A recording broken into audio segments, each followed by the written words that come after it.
Mesdames et messieurs, bonjour et bienvenue sur Yatcha Presse TV. Son parti, le Parti pour le Rassemblement et l'Équité au Tchad, a seulement 4 ans d'existence et traverse depuis quelques jours une crise. Plusieurs membres du bureau politique ont démissionné pour, disent-ils, les raisons de gestion opaque du président. Nous recevons à notre studio, le studio Saré Gaba, le président du Parti pour le Rassemblement et l'Équité, Maître Théophile Bongoro. Il est également membre du CNT. Bonjour, Maître Bongoro. Bonjour, cher Bello. Beaucoup de choses se passent dans votre parti. C'est un parti tout jeune. Vous êtes aussi jeune en politique. Dites-nous, qu'est-ce qui se passe dans votre parti? Pour vous répondre, pour quelqu'un qui connaît un peu notre parcours, parce que je me souviens encore comme si c'était hier, vous m'avez reçu dans ce studio, il y a à peine un an, pour ne pas dire moins. Comme quoi, on a toujours chaque année, entre février, mars et avril, il y a un événement qui marque notre parti. L'année dernière, c'était quand on est allé en compétition, en pré-compétition avec des amis, pour pouvoir nous accorder sur un candidat. Ça c'est au sujet de l'Alliance. Ça fait un peu de bruit. Okay. Et aujourd'hui, il s'est trouvé que quelqu'un de nos rangs a mis de côté l'espace qu'on lui a donné, pour ne pas dire la tribune offerte au niveau du parti, en termes de convention, de machin, comment vous appelez, de réunions statutaires que nous tenons chaque 2 semaines, qui se tiennent sans ordre du jour préalable. L'ordre du jour, c'est situé in situ, et passer outre aller faire une conférence de presse. Qu'est-ce que vous voulez? Moi, je mets ça sur le compte d'une crise de croissance. Le parti a vite perdu. C'est tout à notre honneur, moi je pense comme ça. Hein. Je ne rougis pas, je ne me plains pas, sauf peut-être que ça soit un coup qui soit en train d'être venu. D'ailleurs, c'est un peu de cela que je pense, parce qu'en réalité, quelqu'un qui est avec nous, qui a cessé de prendre part à nos activités pendant peut-être 45 jours à 3 mois. Mais il est toujours membre. Oui. Et le coup, il peut venir. Mais nous, on ne peut pas désigner coupable. Vous en savez quelque chose, non? Mais nous, disons qu'en politique, nous ne sommes pas en religion. Quoi que fasse, ce que nous faisons ne plaît pas à tout le monde. Et qu'il faut se préparer à barrer les coups, à en encaisser, mais normalement à en donner aussi. C'est ça la politique. Mais il n'est pas le seul. Mais non, il ne dit pas les choses vraies, parce que vous prenez un type comme le premier vice-président, Dayan François, il est fonctionnaire de la CAC à Libreville. Son statut d'employé de la CAC lui interdit de venir exercer en politique dans son pays. Le deuxième vice-président, qui est le petit frère du président du Conseil économique et social, n'a jamais déposé sa démission. Et on parle des 3 présidents. 3 vice-présidents. Oui, mais je parle du deuxième. Le premier, il est à la CAC. Il paye ses cotisations, on a ses reçus. Le deuxième, il est à Poussal, il est petit frère à l'actuel président du CS, Conseil économique et social. Il est venu me trouver à mon cabinet pour me dire qu'il subit le poids de la famille parce que le président du CSS est celui qui porte sur lui le fardeau. Et la famille lui dit qu'elle ne comprend pas que dans ces conditions qu'il soit, c'est en train de s'aligner avec l'opposition. La troisième vice-présidence, qui est étendue le bon oriental, a aussi un père, un colonel, qui a été fait chef de village et qui voyait de très mauvais yeux que sa fille c'est dans l'opposition parce qu'il avait la majorité. Alors, des 3, je n'ai reçu qu'une seule démission, c'est celle de la troisième vice-présidente. Maintenant, les autres membres du bureau, quelqu'un qui vient vous dire, écoute président, c'est vrai, j'ai commencé avec vous, mais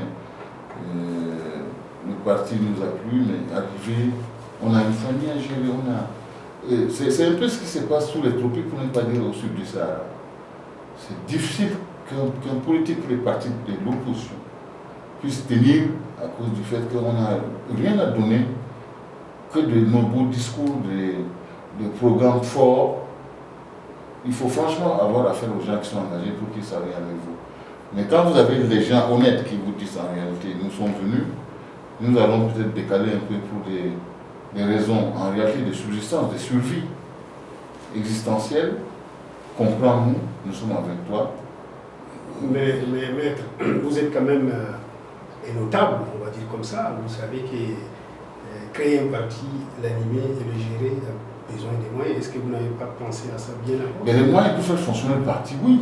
Justement, je voulais dire un peu à celui-là qui s'est donné un peu ce loisir d'aller claironner devant les journalistes.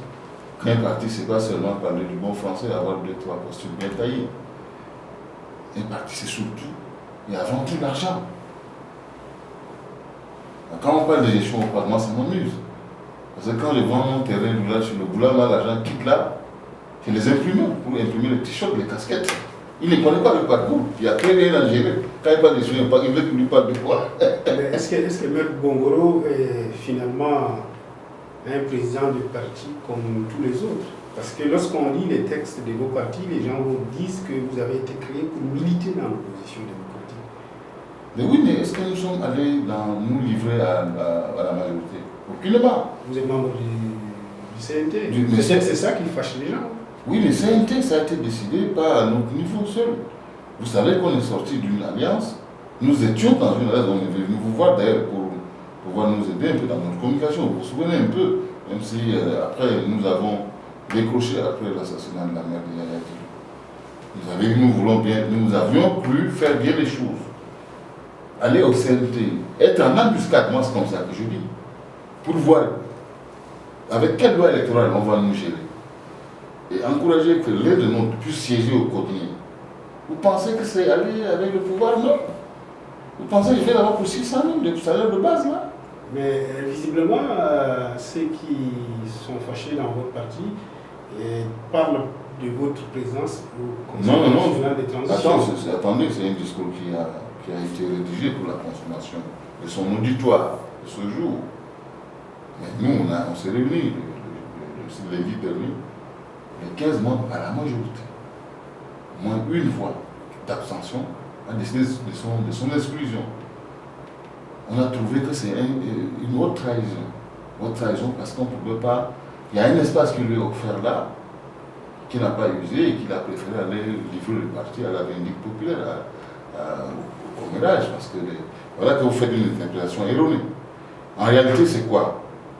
Le prêt est connu grâce à notre parcours, à 2-3 faits d'armes qui nous ont marqués. Lesquels? D'abord, avoir été candidat, après avoir battu un ténor de l'opposition. Ça fait 2 événements. Après avoir battu M. Kebzalo. Ben, ténor de l'opposition, on ne le cite pas. Vous savez que je suis d'une région où on ne cite pas un ennemi. Mais comme il s'est livré à une compétition, les règles des urnes peut-être l'ont mis en minorité. Mais on est en politique. Vous pouvez très bien. Mais oui, de toutes les façons, on s'accommode de ça, la politique. Les règles de la politique ne sont pas les règles. On ne fait pas abstraction de ce que nous recevons de nos parents. Parce que nous repartirons vers eux, leur parler le langage qu'ils comprennent mieux et demander leur suffrage. Donc on ne veut pas décrocher parce qu'on fait de la politique et être mal élevé. Moi, c'est monsieur que vous citez, il a eu des propos illégaux à mon endroit. Mais j'ai surpris tout le monde en disant que chez nous, on parle pas mal d'ennemis. Qui plus est l'ami à mon père, parce qu'ils ont étudié quelque part au Cameroun ensemble. Donc il y a ça qui compte, c'est qu'on reçoit des basiques de nos parents, qui comptent un tout petit peu, même si on est en politique. Vous l'avez dit, les coups, on encaisse, mais parfois on en donne. Mais on sait comment donner, de sorte à ce que l'opinion ne puisse pas s'en apercevoir que l'enfant il est incandescent. Mais c'est ça qui surprend un peu les Tchadiens. On dit même Bongoro, il est gentil, il est doux. Mais l'exclusion automatique, c'est pas trop fort pour quelqu'un qui vous a juste critiqué et qui écoutez, nous, n'est pas d'accord avec la gestion de vos... On a des voies de recours. Hein. Il peut faire appel, on peut statuer sur le consentiment, on peut l'intégrer. Moi, je vous le dis, aujourd'hui, peut-être que c'est pas moi. La décision va être soumise au même collège qui a statué sur son sort. Mais je vous dis que nous sommes partis avec des prédispositions que s'il revient et qu'il prenne quand même sur lui de faire un manque honorable, il dit ok, il ne va pas nous dire qui est derrière lui. Bon, nous savons que normalement, ex nihilo, il ne pourrait pas agir comme ça. Mais on n'a pas de sources. C'est à vous, journalistes, qui investiguez d'aller chercher qui est derrière lui. On sait que vous avez fait trébucher M. Kebzalo. Et est-ce que cela peut tomber dans le domaine des règlements des comptes? Qui vous voyez qui peut vous faire? Mais retenez une chose, que nous avons au Tchad des gens qui ont fait de la politique un métier. Et que quelqu'un sorte de quelque part pour dire, écoutez, je vous amène un autre son, je vous propose une autre méthode, un autre discours et un autre visage, on va pas vous donner un tapis rouge, ça c'est clair. Hein. Il n'y a pas que celui-là que vous citez. Il y a bien d'autres qui sont à la haute verticale, qui sont là. Par exemple, lesquels? On ne cite pas. Monsieur Gongolo. Vous savez ma culture, je ne suis pas frontal dans ces choses. Je ne suis pas non plus quelqu'un qui encaisse longtemps. Mais vous savez que la politique c'est la fausse oignon. Hein? Mais oui, vous allez vous faire dévorer. Oui, c'est ceux-là que vous refusez de donner le nom. Mais le lion, parfois, il n'a pas besoin de crier que je veux te dévorer, il te dévore. Le lion, il fait des coups. Mais juste pour le contestateur, comme vous ne voulez pas qu'on cite son nom, on ne citera pas de nom, il s'appuie sur quand même, c'est un juriste comme vous, il s'appuie sur l'article 11. Et je lis, il dit l'article 11 prévoit que tout militant qui sera nommé en violation des directives du parti s'auto-exclut d'office sans qu'il ait lieu de faire recours à la Convention nationale pour se prononcer sur les éventuelles sanctions. Avez-vous violé les textes? Moi, je vais vous dire une chose que vous ne connaissez pas, et même lui, il a oublié. Et que le prêt n'est pas un parti qui est né de prêt-à-porter. Nos textes de base ont été du sur-mesure. Sur-mesure parce que je l'avais sur moi. Et cet article, je l'ai importé d'une disposition du SDL de John Fundi. Simplement, après avoir fait l'analyse, on a vu la prééminence de l'État, pour ne pas dire le système, qui débauche les cadres des partis en les muratant les postes. Et moi, j'ai mis le curseur sur au moins le directeur général. Il dit, un directeur général ne peut pas aller de gagner un poste nommé par décret, on a mis comme ça, sans qu'il informe son parti et obtienne son accord, pour qu'on ne nous vide pas de nos premiers cadres. C'était ça. Et mieux, si vous prenez mon texte, vous allez voir que voulant apporter un collectif ou bien une solution au manque de moyens, j'ai voulu un peu calquer le parti sur une forme de société, où on a créé presque des actions qui devaient être souscrites par les collèges des fondateurs, qui souscrit à une action de 300 000 francs la première année, et chaque année paye 300 000. Et ça leur confère de prendre des décisions, d'entraîner les décisions que le conseil, que le bureau politique et puis le conseil national, qui est l'organe du milieu, doit prendre. Ça veut dire que c'est un parti qui a été réfléchi.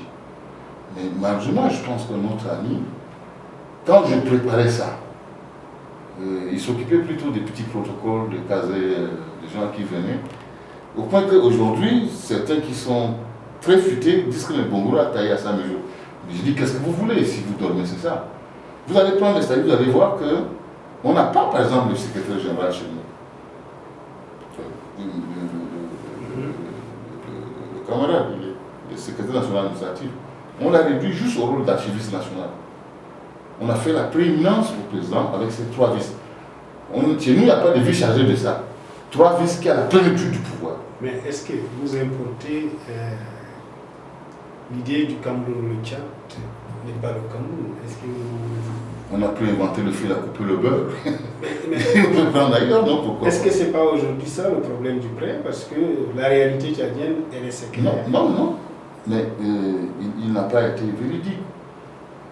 On a en notre sein, discuté, tout comme les partis de l'Alliance. Et normalement, lui, l'archiviste devait mentionner ça quelque part. Et justement, on a remarqué que le parti au Tchad qui n'a pas de mémoire, c'est le PREC.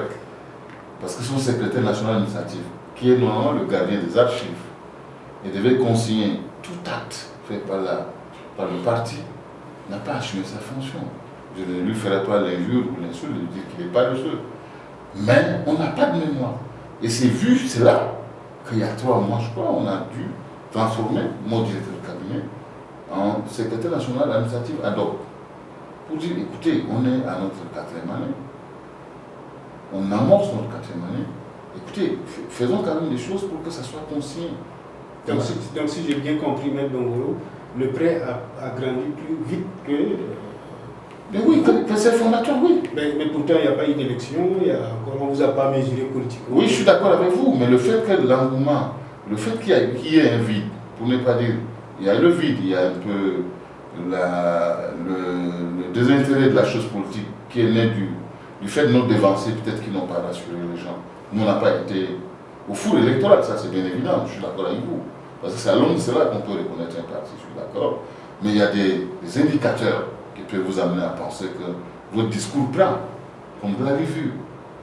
Le fait que vous allez dans l'arrière-pays, qu'on dise, bon, écoute, tu es notre fils aussi, on vous bénit. Nous sommes de la même région, vous savez. Qu'est-ce que ça vaut chez nous? L'arrière-pays, oui. Vous êtes à l'aise, hein? Vous êtes connu de l'arrière-pays, dans le moyen Québec? Ben oui, oui, ben écoutez, la preuve est que on n'est pas versé un peu dans la théâtralisation à outrance de la politique en là. Mais M. Bongoro, à 4 ans, et je me rappelle de la présidentielle passée. Oui. Et vous étiez le candidat unique de l'opposition. Et vous avez refusé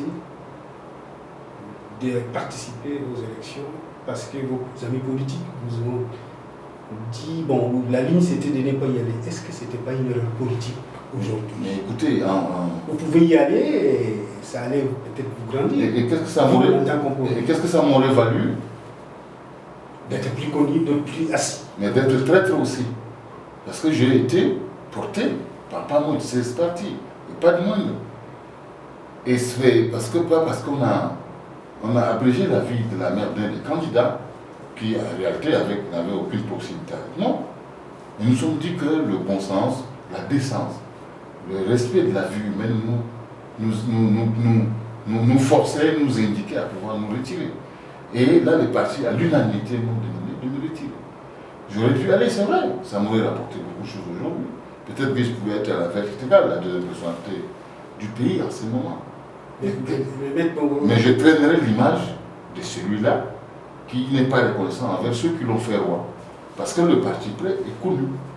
Aujourd'hui, sur le plan national, voire au-delà, vous vous souvenez de la presse internationale qui vient vers nous, pour les présidents qui viennent vers nous pour prendre notre avis, par notre participation à cette présidentielle inachevée. Et nous y sommes allés parce qu'il y a eu 16 partis qui nous ont mis en compétition et puis on a mis en difficulté quelqu'un qui pendant pas moins de 25 ans à 30 a porté l'étendard de l'opposition. Mais pourquoi vous avez de la misère à parler à donner le nom de ce monsieur? Vous parlez toujours en parabole. J'imagine que vous parlez de monsieur. Non, mais c'est notre éducation. Vous et moi, vous savez, on ne tire pas sur un aîné. On ne tire pas sur un papa. Est-ce qu'on peut permettre à l'aîné de tirer sur... Ben oui, on encaisse et vous voyez que ça vous profite. On dit l'enfant est bien élevé. Et moi, je sais que j'ai tiré le bénéfice de cette potion, de réconciliement. Parce que vous chassez sur les mêmes terres que l'UNDR. Moi, je ne vais citer personne.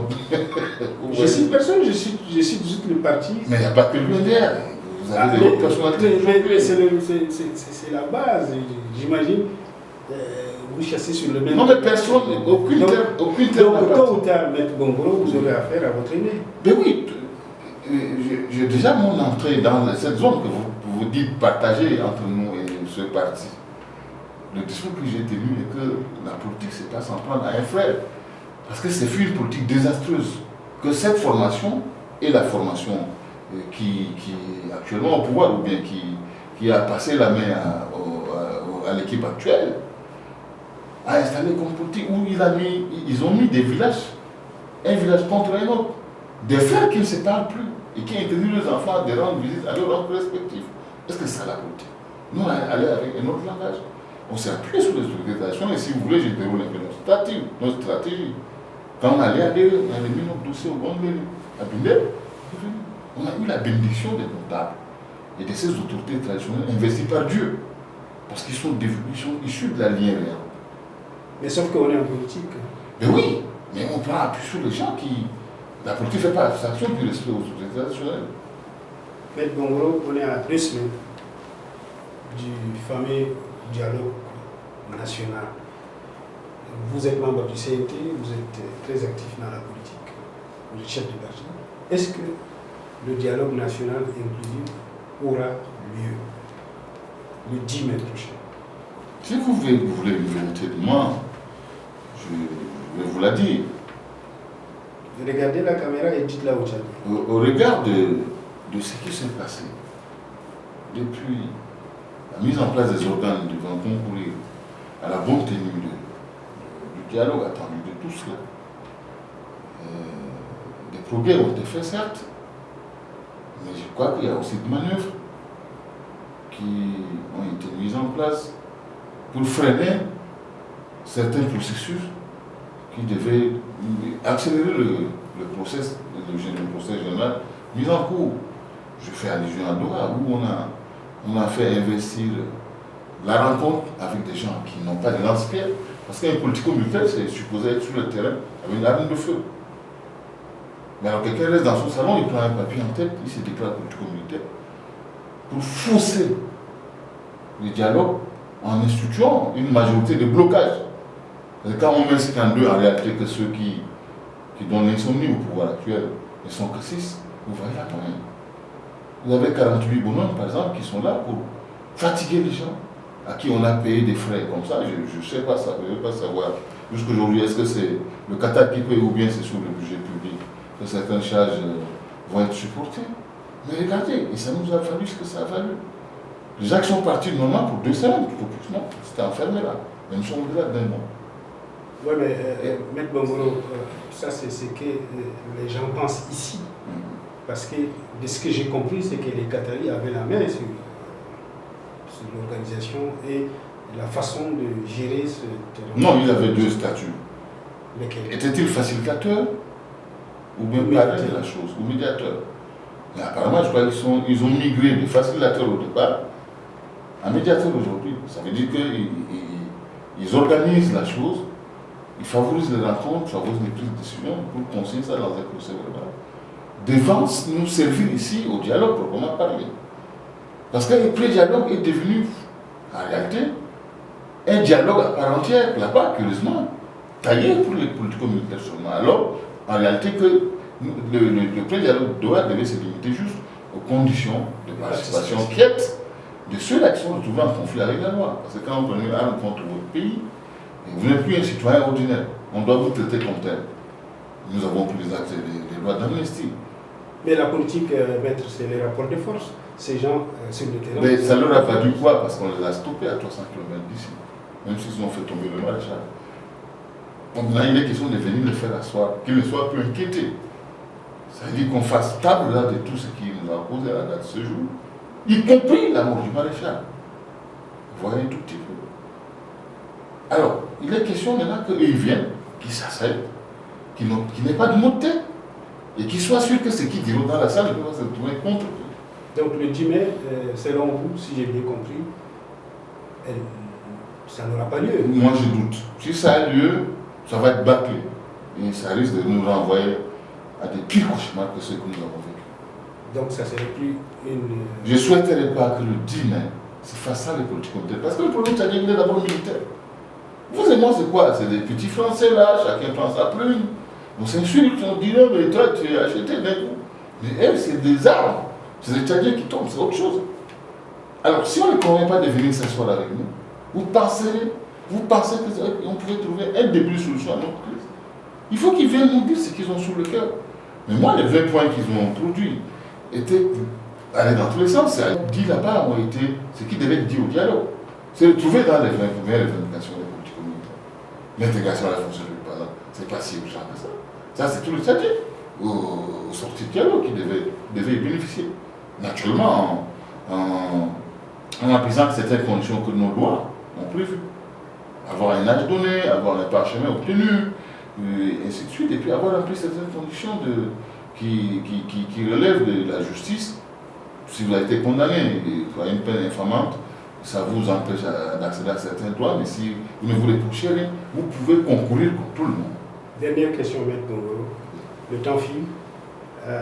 Vous avez le président de la transition devant vous, en face de vous. Oui. Qu'est-ce que vous m'aurez conseillé par rapport à la tenue du 10 mai? Est-ce qu'il reporte ou est-ce qu'en bout de ligne, c'est le président de la transition qui décide? C'est l'impression que beaucoup de gens ont. Qu'est-ce que vous, Maître Bongoro, acteur politique, vous lui aurez conseillé en regardant la caméra et en... Déjà, je crois que ce qu'il a posé comme acte aujourd'hui plaide à pouvoir le présenter sous les bons auspices. Ça veut dire qu'il a fait franc jeu. Mais qu'il ne restera pas sur le bout de chemin à faire, qu'il puisse carrément faire tomber l'échafaud qu'il a construit avec tout son entourage. Et nous qui avons concouru, chacun dans sa sphère de compétence, à ce que ce dialogue ait lieu. Donc, la seule solution sage qui devait gouverner sa prise de décision aujourd'hui, c'est de reporter. Après les sessions plurielles. On n'a pas besoin du double des 18 mois. Ça, c'est mon avis. Mais si on met Bongoro, si on reporte à la fin de la saison de pluie, forcément on rentre dans le deuxième 18 mois. Oui, mais on n'atteindra pas 18 mois. On peut faire le 18 mois fini, avec peut-être on en a 3 autres. Vous savez que nous sommes une transition, normalement, qui fait bonne figure en Afrique aujourd'hui. Parmi les 5 ou 4, je ne sais pas. Le Soudan, ça c'est une catastrophe, ça se dit. Malgré que les autorités de transition sont restées floues sur leur futur statut, ils se présenteront ou ils ne se présenteront pas. Vous trouvez que... Ça va se décider au dialogue. Parce qu'on nous a assuré de la souveraineté du dialogue. Et donc dans le dialogue, probablement, le dialogue va on verra Maître Bongoro dire tous ceux qui ont participé aux organes ou au gouvernement de transition n'ont pas le droit de se présenter. Vous êtes aussi membre du CLT, hein? Ça peut vous frapper, vous aussi. Non, c'est souvent les têtes qu'on vise, pas les seconds couteaux. C'est les présidents de ceci, présidents de cela. Et vous êtes le président du parti. Mais la loi de président pour l'avenir, si ça a été décidé au dialogue, à partir du jour où la résolution ou la recommandation va être faite, ceux qui ne voudront pas être frappés par cette mesure vont se démettre. C'est si simple que ça. Mais qu'est-ce que vous aurez, toujours regardé la caméra, qu'est-ce que vous aurez dit aux politico-militaires si c'est eux qui constituent le blocage? Qu'est-ce que vous leur aurez dit aujourd'hui? En allant à Doha, ils ont franchi le pas en envoyant des signaux assez importants à la communauté, tant internationale que nationale, pour dire qu'ils ont à cœur la paix au Tchad. Mais s'ils ont vraiment à cœur cette paix au Tchad, qu'ils aiment, mais qu'ils laissent tomber les revendications fantaisistes, qui me paraissent infantiles par moment. Par exemple, faire le commerce, est-ce que ça fait une revendication? Que nos membres viennent, ils doivent faire le commerce. Mais tout ça, ils peuvent faire le commerce. C'est dans les grands nationaux. Vous avez vu ça? Donc c'est des choses à élaguer. Ils n'ont pas à revendiquer quoi que ce soit là-bas. Nous allons au dialogue. Quelle sécurité nous assurez-vous à nos familles, à nous-mêmes, à nos parents? Et quel sera le sort de nos biens que vous avez mis la main dessus? En représailles de la position qui nous a amené à pouvoir être en conflit avec les lois de la République. Ça, c'est des assurances qu'il doit chercher à avoir. On intègre dans le dialogue. Et nous prenons le tas actuel, nous l'inversion de la responsabilité de la sécurité de ces gens. Allons-nous les désarmer? Ou bien allons-nous les cantonner quelque part avec l'égide de nos amis, sous l'égide de nos amis, et avec leur concours, notamment l'Union africaine, l'Union européenne et le Qatar. Voilà. On les cantonne, peut-être avec, sous l'égide d'une force internationale qui va être désignée par les 3 parties, y compris le Tchad. On va au dialogue. C'est qui est sûr, ça débouchera sur le dialogue, sur un nouveau Tchad, réfléchi par ses fils et ses filles. Et puis naturellement, ils vont rentrer après désarmés. Et puis les programmes de DDR, autre chose vont suivre après. Parce qu'il y a des gens qui ne connaissent que les métiers d'art. Donc il faut pouvoir les réinsérer pour qu'ils n'aient plus les idées d'aller se réinsérer encore sur le sable. Moi je crois que s'il y a la bonne volonté qui anime la première autorité qui est là, et moi je le lui concède, hein. On a pu l'assurer d'accueillir son entourage. Bon, je pense qu'il entend, qu'il regarde autour de lui pour voir le blocage vient de quel côté. Et vous êtes journaliste, vous avez les moyens pour pouvoir peut-être essayer un peu d'assembler les vues pour en tirer un petit aperçu. Apparemment, il y a la bonne presse qui se prononce à son égard. Mais on l'accuse d'un certain entourage. Il n'a qu'à voir qu'il faut éloigner pour qu'il prenne les décisions qui doivent profiter au peuple. Merci Maître Bongoro d'être passé. Mesdames et messieurs, on est arrivé à la fin de notre émission. Vous voyez, Maître Théophile Bongoro, toujours là, toujours un peu percutant, mais très prudent.